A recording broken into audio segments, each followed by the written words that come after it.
Hello नमस्कार सुप्रभात दोस्तों, द ग्रेट एजुकेशन के ऑनलाइन परिवार में मैं राम सर आप सभी का बहुत बहुत स्वागत अभिनंदन करता हूं दोस्तों। और दोस्तों, जैसा कि आप जानते हैं कि मैं प्रतिदिन आपको एक क्रांतिकारी वीडियो लेकर आता हूं दोस्तों, जो आपके एग्जाम में एक धमाल पैदा कर दे, अर्थात आपके जीवन में एक क्रांति पैदा कर दे। दोस्तों, इसी कलम की क्रांति को आगे बढ़ाते हुए आज फिर से ऋग्वेद से संबंधित पार्ट 2 होगा। और इसमें जो कल शेष बचा हुआ मैटर था वो इसमें समाहित कर दिया है, ताकि यहाँ से जो बनने वाले प्रश्न हैं उसको आप पूरी तरह से कर पाएँ दोस्तों। तो दोस्तों चलिए बिना समय को गंवाए हुए हम अपनी मंजिल की ओर चलते हैं दोस्तों, अपने मंजिल को पाने के लिए। तो दोस्तों, जैसा कि आपने कल पढ़ा था वेद, और वेद कितने हैं दोस्तों? तो वेद 4 हैं।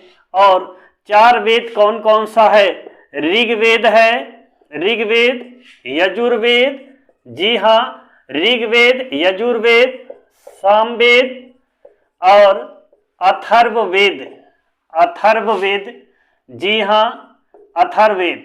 और दोस्तों आज हम इसमें जानेंगे कि इनके ब्राह्मण कौन कौन हैं। जी हाँ, इनके ब्राह्मण कौन कौन हैं, इनके पुरोहित कौन कौन है और इनके उपवेद कौन कौन है। दोस्तों एक एक कड़ी में आज समझने का प्रयास करेंगे। तो दोस्तों, इनके जो ब्राह्मण का नाम है, ऋग्वेद के ब्राह्मण का नाम ऐतरेय है। जी हाँ, क्या है? ऐतरेय। जी हाँ, इसके ब्राह्मण का नाम है, ब्राह्मण है ये ऐतरेय। यजुर्वेद का क्या है दोस्तों? सतपथ। जी हाँ, यजुर्वेद के ब्राह्मण का नाम क्या है दोस्तों? तो सतपथ है। और सामवेद के ब्राह्मण का नाम क्या है दोस्तों? पंचविश। जी हाँ, आप सही सुन रहे हैं, सामवेद के ब्राह्मण का नाम पंचविश है। और अथर्ववेद के ब्राह्मण का नाम क्या है? गोपथ है। जी हाँ, और आप लोग जैसा कि देखें कि सबका ब्राह्मण मैंने सामने सामने लिख दिया है दोस्तों। अब हम क्या जानेंगे दोस्तों कि इनके उपवेद कौन कौन हैं। जी हाँ, अब क्या जानेंगे कि इनके उपवेद कौन कौन है। और जैसा कि मुझको सामने से दिख रहा होगा कि आप लोग इसको नोट कर लिए होंगे, ताकि जो यहाँ से बनने वाले प्रश्न हैं आप उसको पूरी तरह से कर पाए दोस्त। तो चलिए दोस्त, अब हम क्या जानते हैं कि इनके उपवेद कौन कौन हैं और उपवेद का मतलब क्या होता है दोस्तों। एक एक पॉइंट में समझने का प्रयास करेंगे। ऋग्वेद के उपवेद का नाम है, जी हाँ, क्या जानेंगे? उपवेद। जी हाँ, ऋग्वेद के उपवेद का नाम क्या है दोस्त? तो इनके उपवेद का नाम है आयुर्वेद। जी हाँ, क्या है? आयुर्वेद। और यजुर्वेद का धनुर्वेद। जी हाँ, यजुर्वेद का क्या है? धनुर्वेद है। और सामवेद का क्या है? गंधर्व वेद है, गंधर्व। और अथर्ववेद का शिल्प है, शिल्प। दोस्तों ये जो आपको सामने से दिख रहे हैं ये सब क्या है? उपवेद। और उपवेद का मतलब क्या होता है, इस पॉइंट को आप समझिए, ताकि हमको यहाँ से समझने में थोड़ा आसानी हो जाए।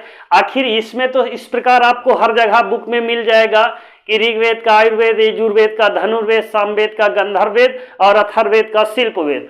लेकिन जरा इनको समझने का एक एक पॉइंट में प्रयास करते हैं। तो दोस्तों ऋग्वेद आयुर्वेद, इसका मतलब यह है कि ऋग्वेद में आयुर्वेद से, चिकित्सा से संबंधित कार्यों को किया जाता था। जी हाँ, किससे? चिकित्सा से संबंधित कार्यों को। जी हाँ, चिकित्सा से संबंधित कार्यों को किया जाता था। और दोस्तों धनुर्वेद का मतलब यह है कि धनुष विद्या। जी हाँ, धनुर्वेद का मतलब है धनुष विद्या, धनुष विद्या का ज्ञान। जी हाँ, धनुष विद्या का ज्ञान किस वेद के अंतर्गत? यजुर्वेद, यज्ञ संबंधी। जी हाँ, यज्ञ संबंधी जानकारी हमको किस वेद से मिलती है दोस्तों? तो यजुर्वेद से मिलती है। जी हाँ, एक एक पॉइंट को आप समझने का प्रयास करेंगे। और गंधर्व वेद का मतलब यह है दोस्तों कि जो गाने की जितनी भी शादी विवाह में गायक संबंधी कार्य। जी हाँ, क्या है? गायक संबंधी कार्य किस वेद के अंतर्गत आता है? साम वेद के अंतर्गत आता है। दोस्तों एक एक पॉइंट को समझने का आप प्रयास करेंगे और मैं उम्मीद करता हूं कि यहां से बनने वाले जो प्रश्न है आप उसको पूरी तरह से कर पाएंगे। अब क्या बचा है? शिल्प वेद। जी हां, ये क्या है? शिल्प वेद। हम आज उपवेद के बारे में बात कर रहे हैं। इससे पहले हमने ब्राह्मण बता दिया, अब ये क्या बता रहे हैं? उपवेद बता रहे हैं। जी हां, ऊपर लिख देते हैं उपवेद। जी हां, इनके उपवेद कौन कौन है? शिल्प का मतलब ये होता है दोस्तों पत्थर पर, शिल्प माने पत्थर होता है, पत्थर पर बनाई जाने वाली कलाकृतियां। जी हां, शिल्प वेद का मतलब यह है कि पत्थर पर जो कलाकृतियां बनाई जाती थी वो किस वेद के अंतर्गत आती थी? अथर्ववेद के अंतर्गत। अर्थात ये इनके सब उपवेद हैं। जी हां, इसमें पत्थर, इसमें गायन संबंधी, इसमें धनुर्विद्या और इसमें आयुर्वेद से चिकित्सा से संबंधित कार्य किए जाते थे दोस्तों। तो दोस्तों अब हम और आगे चलते हैं। जो यहां से जो बनने वाले प्रश्न हैं उसको आप पूरी तरह से कर पाए। तो दोस्तों अब ये देखेंगे कि ऋग्वैदिक काल में ऋग्वेद में क्या क्या, सभा क्या थी, समिति क्या थी, जी विदत क्या थी और क्या क्या, इसमें जो जो भी पॉइंट है उन सारे पॉइंट को हम नोट करने का प्रयास करेंगे दोस्तों। तो दोस्तों ऋग्वेद में आइए चलते हैं। ऋग्वेद में थोड़ा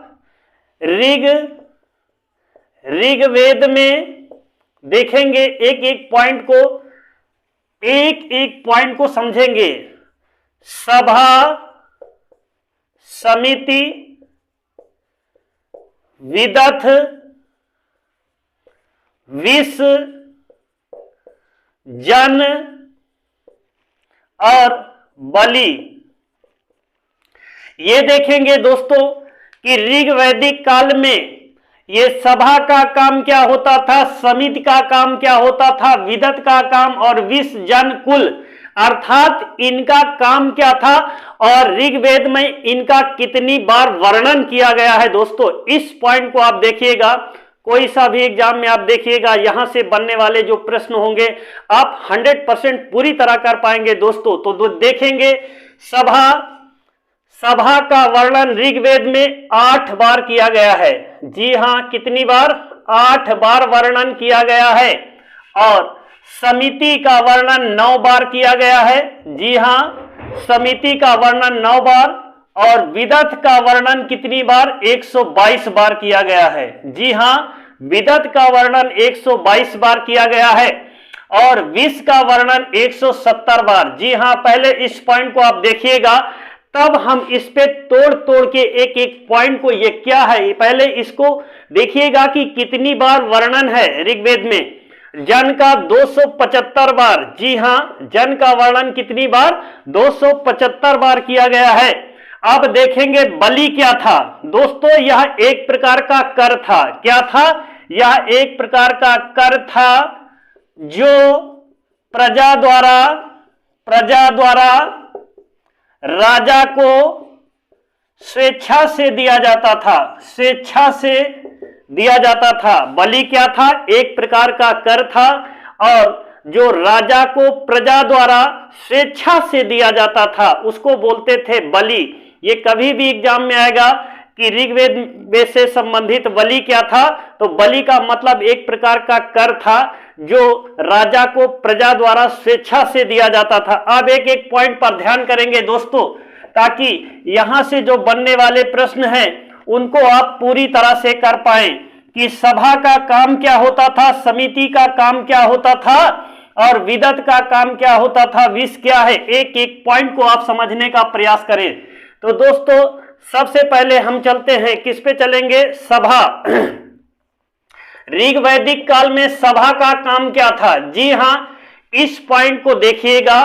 सभा का काम क्या था दोस्तों? लड़ाई झगड़ा को शांत कराना। क्या काम था? लड़ाई झगड़ा की शांति करना। जी हां, लड़ाई झगड़ा की शांति करना किसका काम होता था? सभा का काम होता था। अर्थात हम ये बोल सकते हैं ये संसद की तरह कार्य करती थी। क्या, किस प्रकार? संसद की तरह कार्य करती थी। मेरे प्यारे बंधुओं, इस पॉइंट को आप ध्यान में रखिएगा। एक प्रकार से ये संसद होता था और लड़ाई झगड़ा की शांति का कार्य करता था। अब चलेंगे समिति का कार्य। जी हां, समिति का काम क्या होता था? समिति क्या करती थी? समिति का कार्य यह होता था दोस्तों, सभा का काम तो आपने देख लिया, लड़ाई झगड़ा। अब क्या देखेंगे? समिति का कार्य। यह एक प्रकार की लोकसभा थी। क्या थी? लोकसभा। जी हां, यह एक प्रकार की लोकसभा थी। ऋग्वेद में इसका वर्णन है। और ये काम क्या होता था? यहां पर वो मुद्दे उठाए जाते थे जो जनता के हित में होते थे। जनता अपने मुद्दे उठाती थी। जैसे आज लोकसभा में बैठक होती है दोस्तों, वैसे प्राचीन इतिहास में आप मिलेगा ऋग्वेद में, ऋग्वैदिक काल में क्या था दोस्तों? समिति। एक प्रकार जैसे लोकसभा है, यहां पर लोग अपने अपने मुद्दे उठाने का कार्य करते थे। जी हां, क्या होता था? जी, यहां पर समिति का कार्य क्या होता था? यहां पर जनजातियों के मैटर तथा जनता अपनी बातों को रखती थी। जी हां, एक पॉइंट में याद रखना, जैसा कि मैंने बता दिया, समिति में लोग अपने मुद्दे उठाते थे और ये मुद्दा उठ करके फिर सभा के पास जाता था और लास्ट में किसके पास जाता था? राजा के पास जाता था, जो न्याय करने का कार्य करता था। अब चलेंगे इसके अगले पॉइंट में, कहां तक चलेंगे? सभा हो गया, समिति हो गया, अब क्या बचा है? विदत। जी हां, जिसका वर्णन ऋग्वेद में 122 बार। विदत का काम क्या है? विदत। जी हां, यह एक प्रकार की संस्था थी। क्या थी? यह एक प्रकार की संस्था थी जिसका कार्य धार्मिक कार्यों को देखरेख करना, धार्मिक कार्यों की देखरेख करना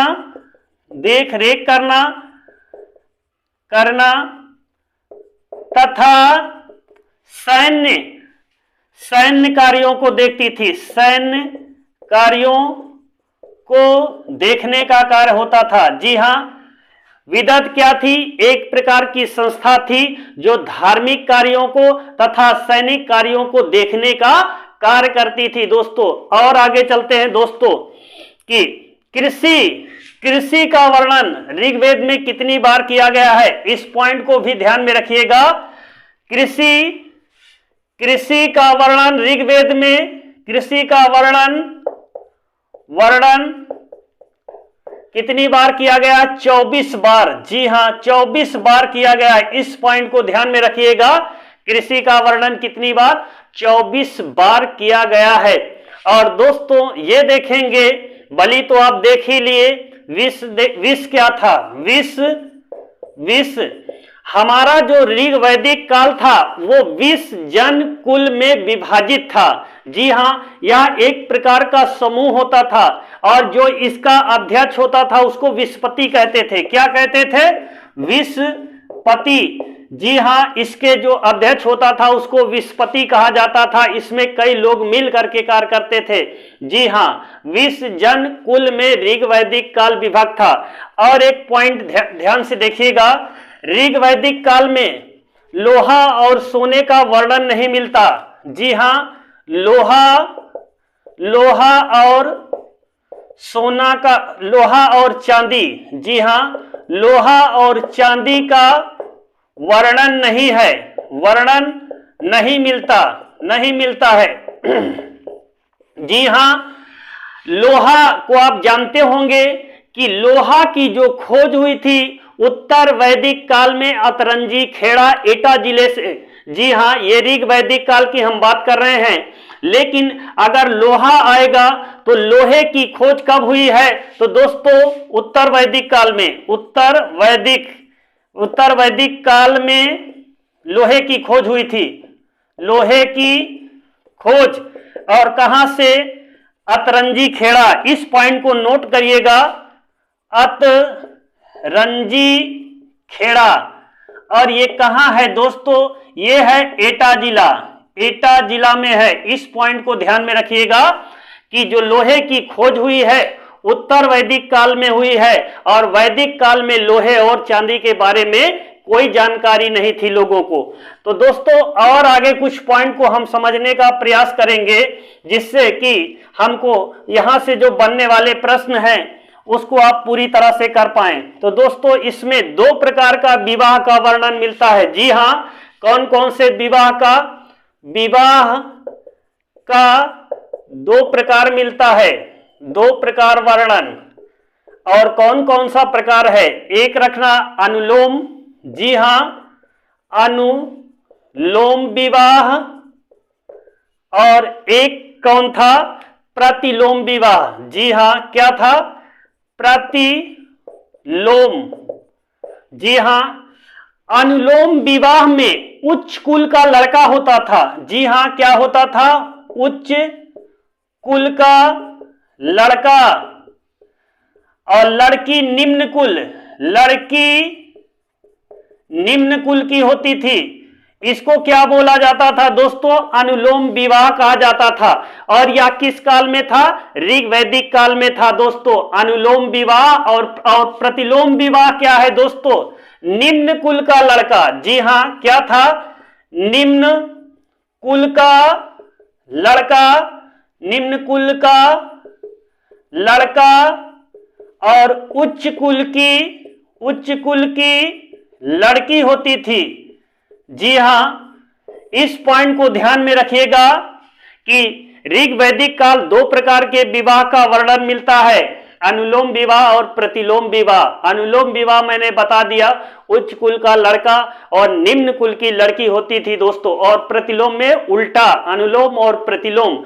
दोस्तों उम्मीद करता हूं कि ये मेरा वीडियो आपको जरूर पसंद आएगा, क्योंकि ये बहुत बड़ा नॉलेज का आपका वीडियो होगा दोस्तों। इसको देखने के बाद मैं यकीन दिलाता हूं कि आप ऋग वैदिक काल से जो उठने वाले प्रश्न हैं आप उसको 100% कर पाएंगे दोस्तों।